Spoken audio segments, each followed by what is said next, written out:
Okay, so I came across this car there. I saved it a while ago back. I thought I'd do a little bit on it like I always do.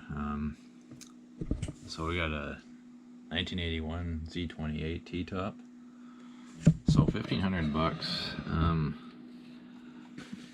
So this is going into a category where, I mean, it's a pretty low price. I'm sure somebody could afford it. To work on a car like this, I would hope you'd have to have a garage. I'm not saying you have to have a garage, but it would be ideal. That way you can put it inside and it's out of the weather. This guy clearly doesn't have one, and I know what it's like to be in this stage where you got nothing to cover your car up with, and just you try to do body work and it just rusts and stuff. It's really a backward struggle, it is. But we'll go through this one. He's got a pretty good description here.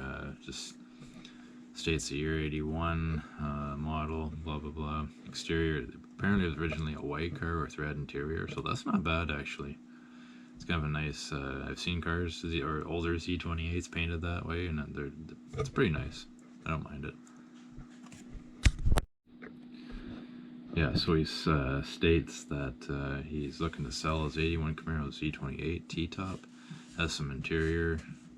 It's a rolling chassis. Pretty good shape, he says. Asking $1,500. Message me if you want to check it out. Thanks for checking out the ad and have a good one. Seems like a pretty nice guy. So let's go through this. I mean, obviously it's a project. $1,500. It's a T-top. Got some Bondo up here. That's kind of concerning. Maybe there's, I don't know what's going on there. But yeah, you did this car. Like I said, you need a garage. Yeah, and you'd have to blow it right apart. And it's a T-top too, so, you know, T-tops always, you know, the floors could be rusted out in this thing. Who knows? It was probably kept underneath a tarp, judging by the way that rust looks. I'm sure he's had it tarped up. Sucks that's out in the weather, but hey, you can't judge everybody because nobody's got a garage. Not everyone has a garage, so totally get that. Okay, I will say one thing about this too. Also, he made an effort to keep the car up off the ground. He put some like skids or something underneath of it there, so that's pretty good. I mean, if this car had been sitting in the ground, it would have been a lot worse. So at least he's trying to do what he can. A couple months ago back, I made a video about stuff like this. Just some blocks you can make yourself, and just to prop your car up on if you don't got any place to store it or anything like that. Keeps a good air gap underneath, and so it's just not sitting down in the mud and the weeds where it can rot out. Oh, shit. So yeah, I mean, overall, the panels look like they might be solid. It could be a little bit of Bondo down there. Up there's Bondo, so that's a bit concerning, but like I said, he's got this car for $1,500, so you got to go into it thinking, you know, you're gonna have to repair stuff. You know, it's a project.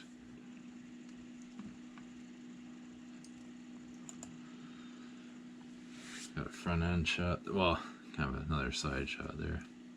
I'm not sure if he's got all the parts for this thing.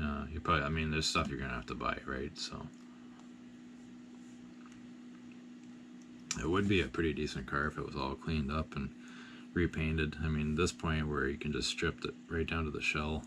The good thing too about Camaros is they're a subframe car, so you can only just strip it right down, take the front clip off, and you could even drop the subframe. And if it's pretty solid, just take her in and get her sandblasted and shoot her with some Eastwood chassis black. And I mean, I don't want to say every car is easy to restore, but Camaros, I'd have to say they're pretty easy, because, you know, you can, I mean, it's not like it's a full frame car where you have to like raise the body off the chassis, and then that's more complicated, whereas the Z20 or these Camaros are just, like I said, they're subframes. So once you get all the front sheet metal off, then you can just undo some bolts and then drop the subframe, pull it out, and then you can just, it's easier to blow it apart, is what I'm trying to say.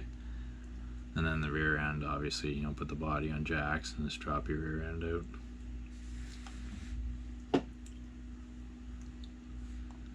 Yeah, not bad, really. So it looks like, I guess he's already must have sandblasted and painted in here. He's got it all painted up, so not bad, not bad. Looks like he started doing some stuff to it, so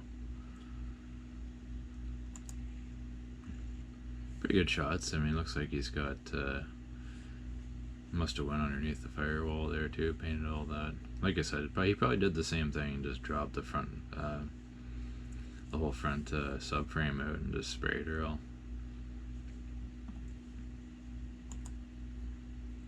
So you're gonna need an interior on this car, recovered seats and stuff like that. I mean, that's what it is.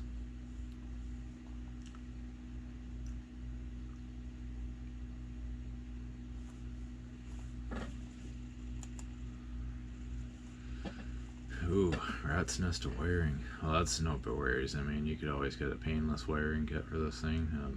There's lots you can buy for these cars. You can put a new gas tank in it too. That one looks pretty rusty.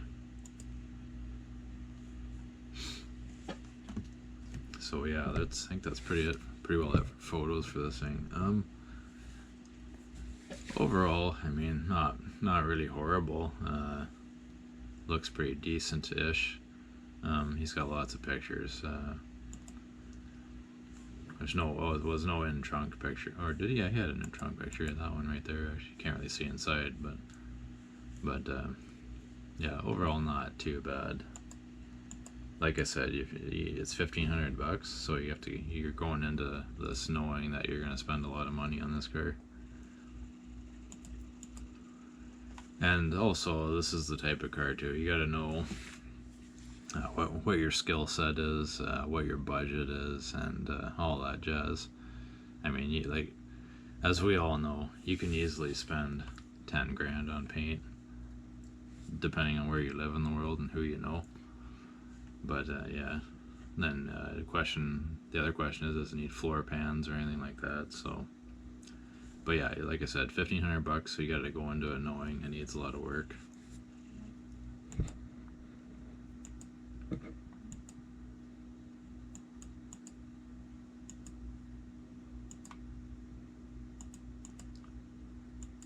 Alright guys, thanks a lot for watching. I'll catch you later.